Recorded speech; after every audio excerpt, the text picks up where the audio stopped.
Reclaiming Timeless Ways. Mike Traster, Simon Fuller, good day to you. And good day to you, Mike. And good day to you, too. It's nice to see you. Yes. It's been a while. It's been a little while since we've been together. We hope you've been enjoying the shows, but we're going to buckle up and do a lot today for the next several weeks and even months on the YouTube channel here. We thank you for liking. Of course, always encourage you to subscribe, share with your friends. Hopefully some tidbits of information you'll enjoy. In the meantime, we're just going to keep throwing up new content and more than likely you're going to find something you can enjoy, or at least say, yeah, that makes sense. That aligns with my life, or I've seen that, been there, done that, that helped me, something. Right. What's today's topic, Mike? What are we talking about Well, here? I've got a bunch of topics, but the first one is masks, or what we pretend to be that we're not. Okay. And Masks. so just to go backwards a step, we started this because I found somebody's purse in the parking lot. Right. And I was going to bring it into the store, which will remain nameless, and I thought, nah, they're going to empty this purse out. I'm going to find this person myself. So I called the police because their number was changed. They got her. Turned out she worked for you. Yep. And so she got her purse back and all of her money and all of her credit cards. And I called her up at the station one day to bust her chops about not losing her purse anymore. Right. And then you and I met, and we talked about the underlying idea is, what can we do in simple ways to be more honest, more decent, creative, solution-oriented, and to help people help themselves without getting taken advantage of while Sure. we're doing it, Sure. right? Not to become a sucker. Right. So really, it was like a 4-hour conversation that we had was the seed. Right. After our initial phone conversation, which was about 30 minutes, I guess. Sure. And that was like, and you said it. You said, let's make a podcast. And I said, I don't know how to do that. And you said, no problem, we'll do it. Yeah. And that was where, so we've done 25. We've got about 15 more here today. And hopefully, if you find 1 minute's worth of useful content to help yourself solve problems or help somebody else, We've done our job. We're happy. we're very happy. Yeah. We're very, very happy. And that's what this is all about. When, as much as they're different, and without getting into arguments about theology, Right. Which is a huge, to me, it's like a time suck and an energy suck. But if you look at Gandhi and Buddha and Christ Yeah. and Martin Luther King, they had one passion, and that was to help reduce suffering, Yeah. to make a more decent world. So there was something inside of them that drove them. And we can talk about what that was, right? But it was they wanted people to have a higher quality of existence, Sure. that's why we're here. Right. And you and I are in remarkable agreement on that, which is great. Right. I think so many people have gotten to the point where they're so busy, and we should keep hitting this subject, in my opinion. They're so busy protecting their turf that they lose who they are. Yeah. And that's a nail worth driving deep into the 2x4, Mike. I mean, you're pounding that head in deep, boy. and Yeah. it's been a recurring theme. Right. And but what you were just mentioning is it's worth mentioning. And you're going to hear it in some future shows again. Absolutely. I'm going to talk about it because it's about people losing hope. One of the underlying drivers with us and with me, and I bugged a lot of people till they actually started an organization with the professionals, was to make suicide less prevalent. Right. And the way you do that is you talk to people and you treat people in a way where they have less hopelessness and more hope, Right. right? Where they're more included and less excluded, where they're embraced in some level instead of, oh, how are you? What is Cast this? aside, yeah. Right, this is garbage. This means I'm throwing my garbage away, right? Yeah. That's a dismissal, Right. right? Why do you dismiss someone? Because they're trash, right? So we want to get past that. And in order to get past that, we have to identify that it may be something that we all do in certain ways and degrees. Absolutely. So I'm passionate about this. I see it cause a lot of harm. On the other side of the coin, there are a lot of narcissists and sociopaths and psychopaths who will take your compassion and they will use it to use you up. So the other side of it is be kind and be caring and be aware. Right. Right. We did some shows on that not long ago. We did. About that very topic. Be wary. Yeah. Right. So today, Yeah, don't be blindly giving. oh God, no! I'm gonna love so much. I'm gonna make the world completely. So it's gonna turn into There's a checks and balances to everything. right. It doesn't all turn into sunshine, but you can make it a little better, and a Right. little is a lot. Right. Right. So masks, or what we pretend to be. So, and I thought about these two people. It was like you hated them, but you felt sorry for them. It was this husband and wife team, and they were all about teaching positive thinking, right? And they were shit broke and suffering.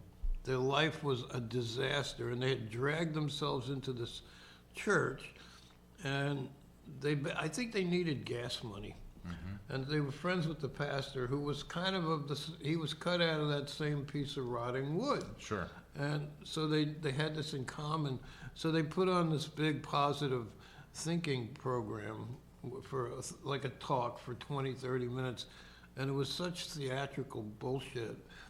And you could see that they were in a state of desperation. And they wanted 20 people to give them $5 so they could get in their car and maybe buy a $3 used tire and get down the road. And it was horrible to watch. They were really old vaudevillians who got on the new thing of positive thinking, as a spiritual thing, and they hadn't figured out how to take care of themselves at all. Yeah. They were a train wreck, right? And it was irritating. And in retrospect, so I was in my early 20s at the time, it was more than 6 months ago. Not much more, but No, more. And so anyway, that was like the first one. It was like, this is the archetype of bullcrap, right? And you get really irritated watching this stuff. Hi, I'm Pastor Happy, and I'm going to make your life perfect. No. So one of the masks is I'm okay, or I'm great, I'm awesome. And there's a lot of body language and facial language and gestures and tone, right? And it's all over the top, right? And when it's over the top, you are being had, right? You're being conned, right? Somebody wants the $5 in Bertha's cookie jar, basically, right? Nothing bothers me. It's an absolute lie. Right. Tell me what bothers you. Nothing bothers me. I've transcended that. You're a liar, right? So you're bothered by the fact that somebody can see that things bother you, right? Stop lying, because every time we lie like that, we get more anxious and we feel more trapped. So stop. I know everything. Insane. Just complete. I mean, it doesn't matter. I can't remember where the topic came from, but somebody, or if I just deduced it, I think it was a combination of listening to somebody talk, but it was about a botanist, right? So he's 70, 75 years old, good shape, healthy, happy guy, and he's out walking around in the woods all the time, picking up plants and identifying them and learning more about their use, right?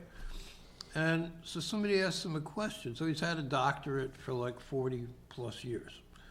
They say, so you've been you got a PhD level in botany and you know all this stuff about, classifying plants and how they're used for nutrition, for medicine, for whatever. Can you tell me how a cell works in profound, complete detail? One cell. They say, absolutely not. Oh, really? Yeah. There's no mask there. They're humbled by their subject. and they're fascinated by it, right?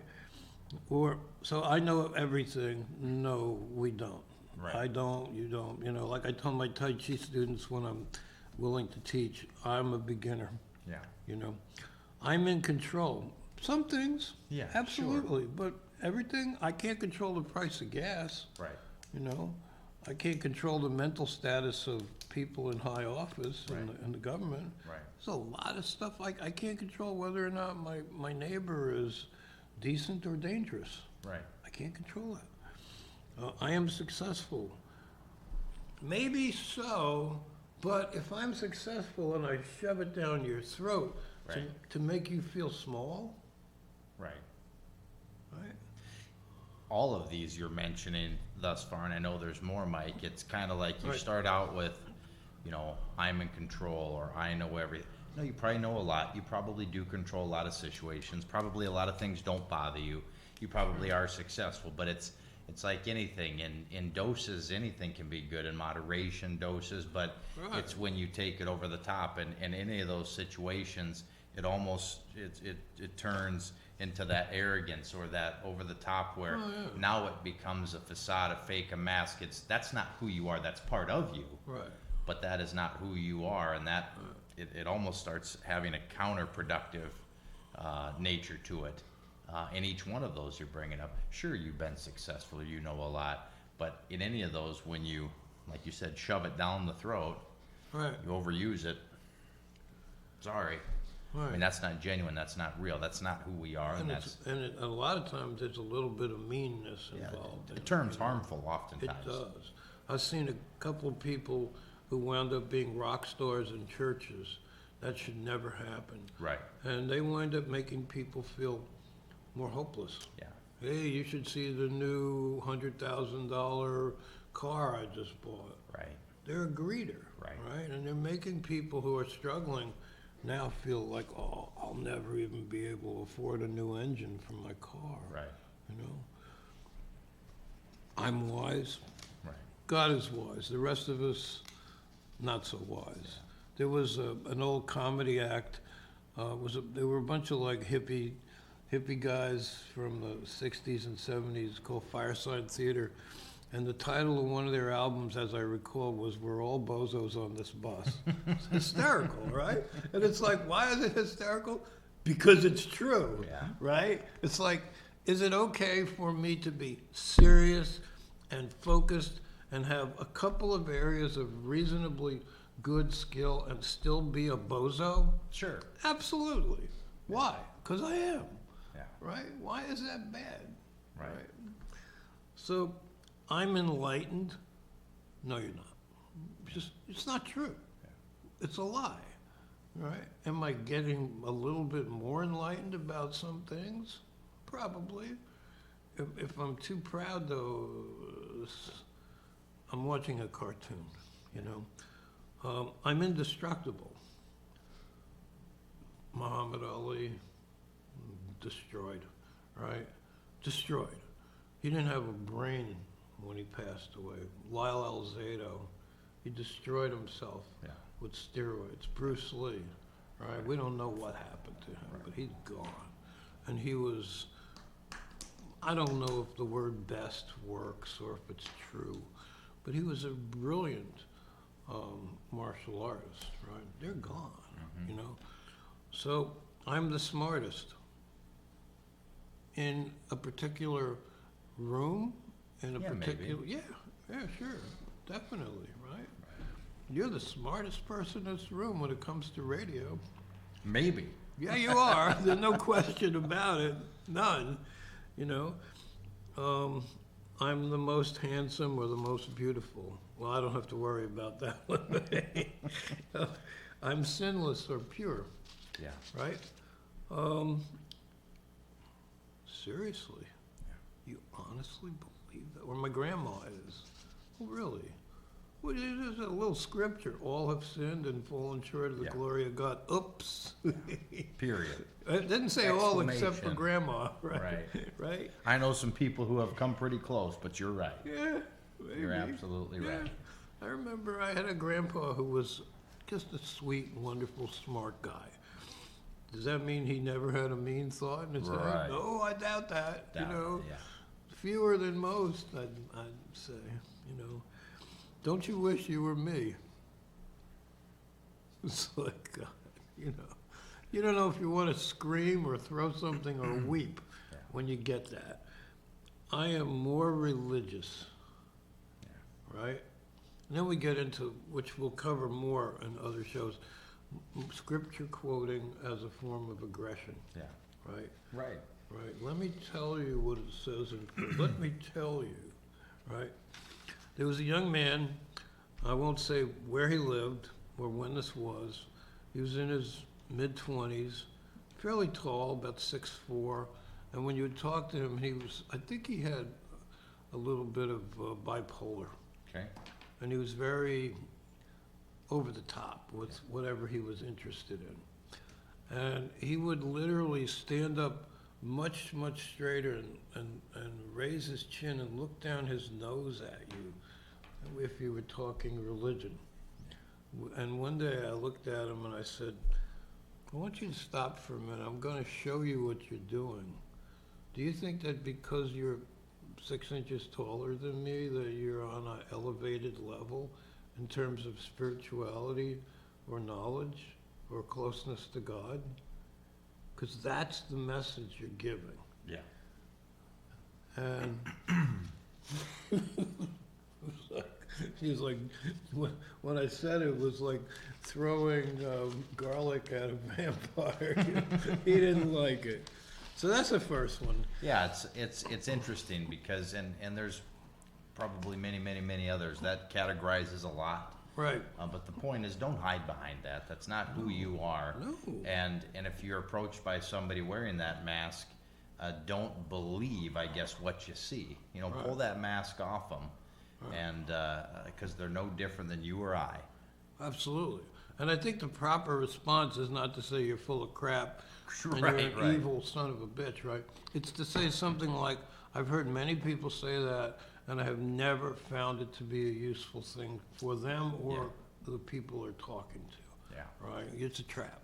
Yeah. You know, for you and whoever you talk, it's just a way to dominate someone, Yeah. and it's useless.